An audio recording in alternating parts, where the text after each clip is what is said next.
1930년대 대공황, 2008년 미국발 금융위기. 계속되는 경제위기 속에 경제학은 적절한 대안과 해법을 제시하지 못하고 있다. 이 책의 저자는 보이지 않는 손이 늘 정상적으로 작동하는지, 인간은 합리적이라는 현대 경제학의 기본 전제는 항상 옳은 것인지에 대해 질문을 던지고 있다. 경제학의 아버지 애덤 스미스, 자본주의를 비판한 카를 마르크스, 시장 경제에 대한 정부의 개입을 강조한 존 케인스, 어울리지 않아 보이는 경제학 대가들의 이론을 긴밀하게 연결시켰다.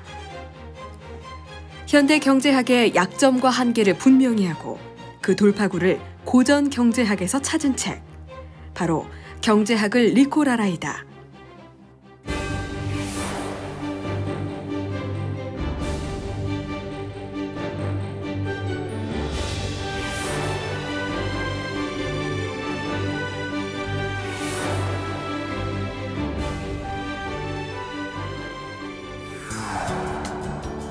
안녕하세요. 10분 만에 보는 책입니다. 어떤 제품에 결함이 있을 때 새로운 제품으로 교환해주거나 잘못된 부분을 수리해주는 것을 리콜이라고 하는데요. 그런데 물건이 아니라 학문을 리콜해야 한다는 저자의 말에 우선 당혹감을 느끼게 됩니다. 이 책은 2008년 미국발 금융위기 이후에 쏟아져 나온 다양한 경제학 서적 중에 하나인데요. 오늘날 경제학이 어떤 잘못을 범하고 있는지 알기 위해 저자가 선택한 것은 바로 수백 년 전의 고전 경제학이었습니다.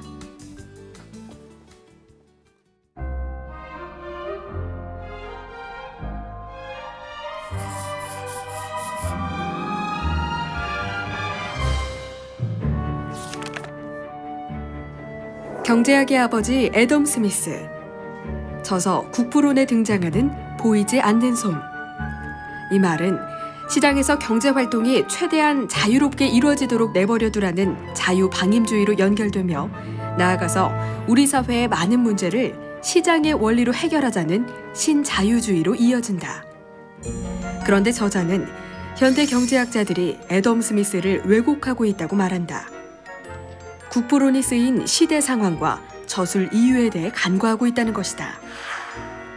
애덤 스미스의 시대는 절대군주와 상공업자에게 독점적인 권한을 부여하고 차별관세를 비롯한 강력한 보호무역 정책을 펴던 중상주의 풍조가 만연했다. 그는 저서를 통해 국부를 새롭게 정의하고 국민의 복지를 증대해서 상공업자나 정부의 이익보다 우선하는 최상 가치로 삼았다. 또한 저자는 국부론만으로는 애덤 스미스의 경제학을 온전히 이해할 수 없다고 말한다. 또 다른 저서인 도덕감정론에서 강조한 사회 정의와 국부론이 결합돼야 그의 이론이 완성된다. 애덤 스미스가 강조한 공정한 경쟁을 위한 최소화돼 법의 테두리조차 완화한 결과는 2008년 미국발 금융위기로 나타났다. 애덤 스미스는 국부론 이전에 도덕감정론이란 책으로 이미 유명 인사였습니다. 그는 또 경제학과가 생기기 이전에 명강의로 명성이 자자한 철학과 교수이기도 했는데요. 이런 사상적인 뿌리를 기반으로 그는 경제학은 인간의 일상 행태에 기반을 둔 학문이어야 한다고 주장했습니다. 애덤 스미스 시대가 지나고 얼마 후에 또 한 명의 철학을 바탕으로 경제학을 이야기한 사람이 있었는데요. 바로 여러분도 잘 알고 계시는 칼 마르크스입니다.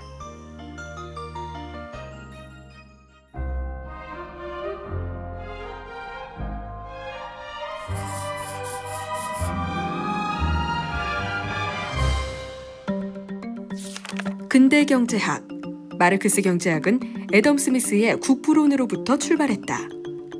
공산주의와 사회주의 이론가로 알려진 자본론의 저자 카를 마르크스. 그의 저서를 살펴보면 마치 2008년 세계 경제 위기를 예견하는 듯하다. 호황기가 불황기로 넘어갈 무렵 투기가 만연하고 임금이 가파르게 높아진다는 것. 실제로 2008년 경제 위기 직전 미국에서 부동산 투기가 만연했고 파생 금융 상품에 대한 투기가 극성을 부렸다.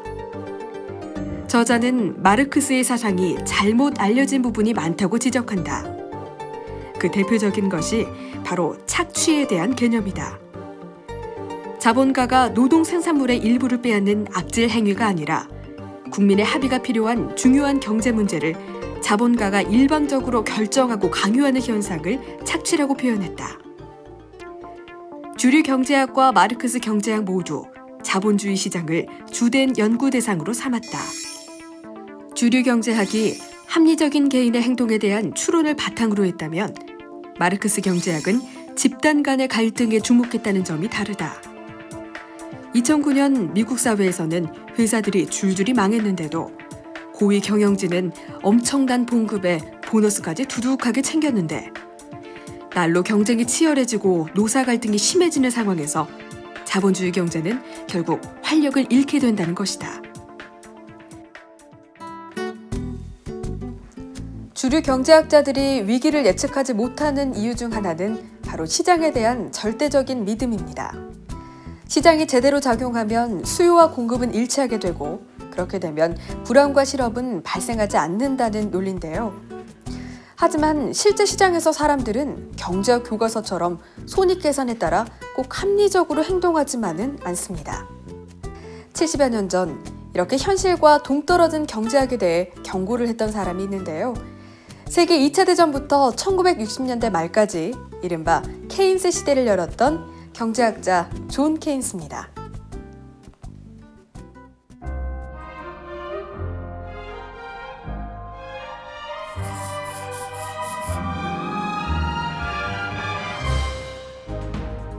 정부 개입을 인정한다는 점에서 케인스와 마르크스가 제기한 문제의식의 출발은 같다고 볼 수 있다. 존 케인스 1930년대 대공황 당시 대규모 실업 사태에 대한 정확한 처방과 독창적인 대안을 제시해 현대 거시경제학의 새로운 지평을 연 것으로 평가받고 있다. 2008년 세계 경제 위기 이후 케인스가 다시 주목받는 이유는 무엇일까? 저자는 최근 금융위기의 원인이 케인스의 경고를 무시한 탓이라고 말한다. 2008년 미국 금융시장 붕괴의 직접적인 원인은 부동산을 바탕으로 한 금융상품의 대량 개발과 유통이었다. 파생 금융상품의 배경에는 금융 전문가들이 개발한 위험 관리 이론이 있었다. 경제학자들이 확률조차 알려지지 않은 불확실한 것에 대해 어느 정도의 확률로 예측이 가능한 단순히 위험한 것으로 처리해 함부로 위험성을 예측하려 했다는 것을 오만이라고 지적한다.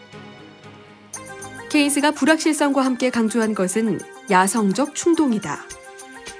케인스는 손익계산을 바탕으로 합리적으로 행동하지 않고 다른 방법으로 행동한 것을 야성적 충동이라고 보았다.